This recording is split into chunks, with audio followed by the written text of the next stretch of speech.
Parts of your domain don't support modern encryption, being TLS 1.2 and 1.3. Now, this isn't the end of the world. As of today, there haven't been any huge compromises relating to old versions of TLS, that's 1.0 and 1.1. However, the versions before that have been compromised. So the industry has proactively moved ahead and stopped supporting the old versions. So if your website supports the old versions, say TLS 1.0 or 1.1, some browsers won't allow people to visit your website. And in the near future, we can expect that these older versions of encryption will be compromised.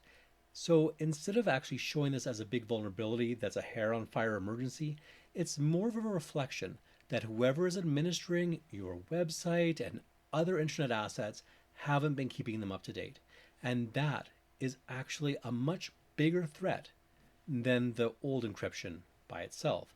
And that's why your cyber insurance scan will highlight this as a significant risk and increase your costs. So please, if you haven't done so already, give us a call or book a meeting. We'll go through the different areas with you and how they can be updated.